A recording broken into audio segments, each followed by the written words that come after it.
The value of salt can never be overemphasized, but the moment it loses its taste, it becomes a very great challenge. Hi, welcome to another section in my YouTube channel. How are you doing? I greet you based on your time zone. Please kindly like, share, and comment. Today, we shall be looking at those habits, attitudes capable of destroying someone's relationship, marriage, or union, as the case may be.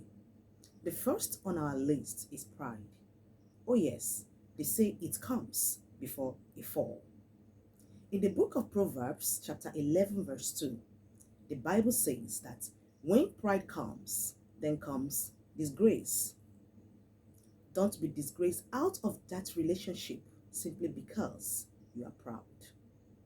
Try to humble yourself. Remember, you guys came from different backgrounds. So try not to lord yourself over your partner, making him or her feel inferior because you want to show your superiority.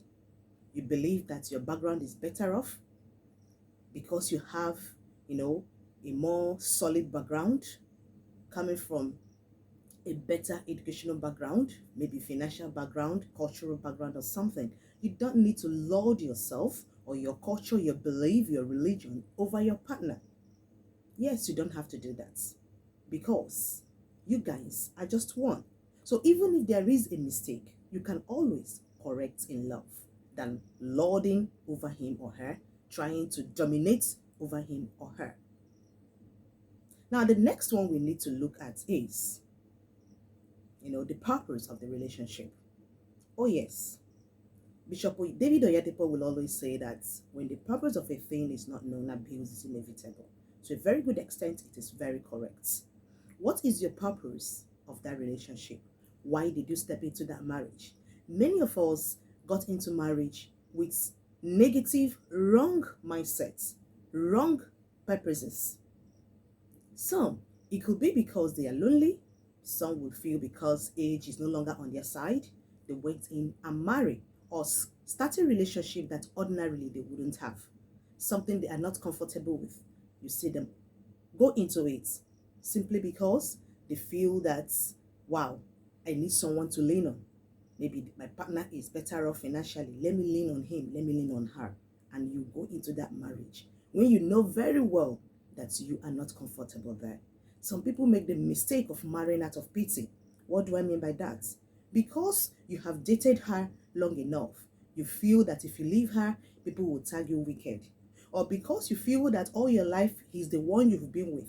If it is not him, then definitely no other man would ever come around you.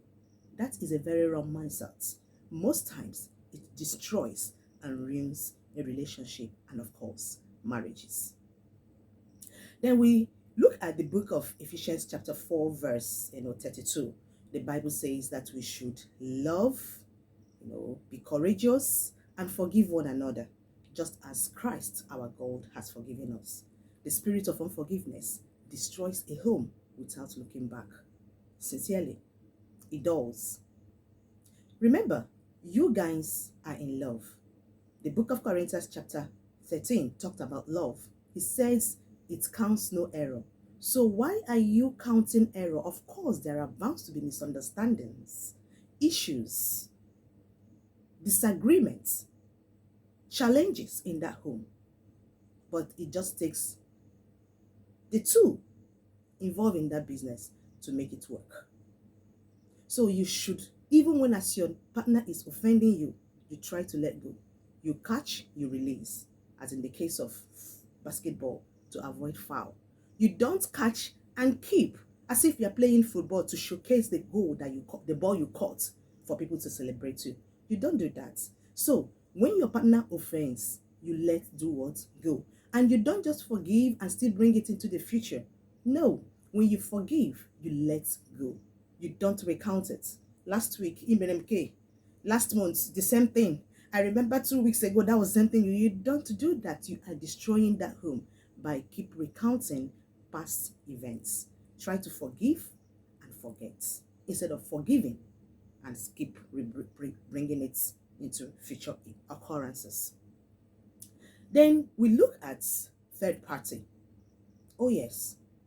Two people are involved in any relationship that must work out or must be successful. And those two people are who? God. Yes.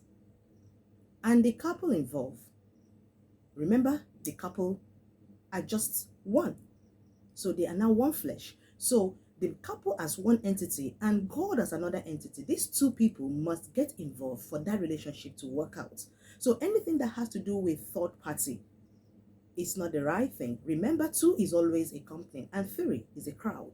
So try to avoid making your family members, your friends, your colleagues, your neighbors, board of directors of your relationship. That is so wrong. If you know your partner is not worthy of you discussing certain issues, I wonder why you're in that relationship with him or with her. Some of us are in the habit of going back to our homes, discussing trivial issues, very challenging issues with our family members instead of our spouses. And we will calm down and force it down on our spouses. You are ruining that relationship. Oh, yes. Ephesians chapter, I think that's somewhere around 5 verse 31 says that what?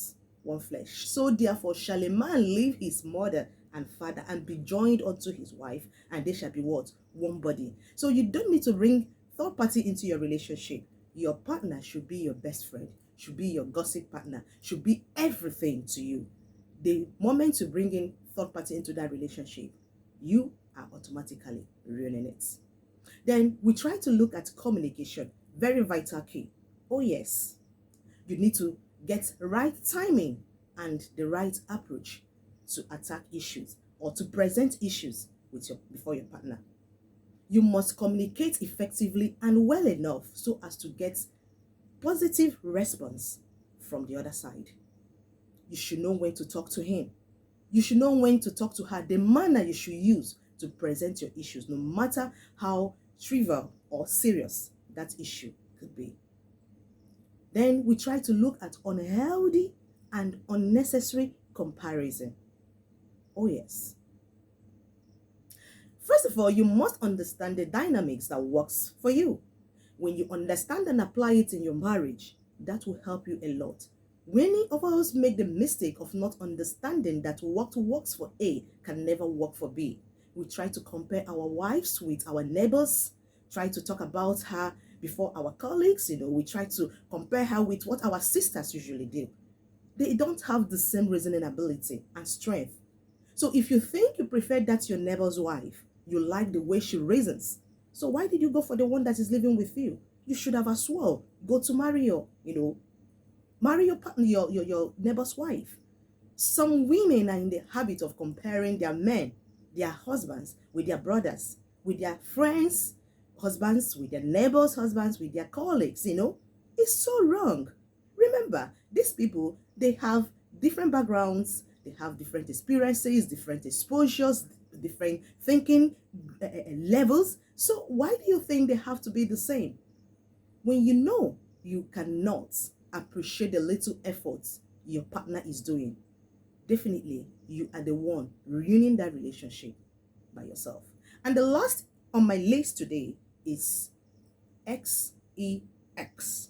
This 3-letter word, it destroys and ruins many relationships when we don't apply wisdom.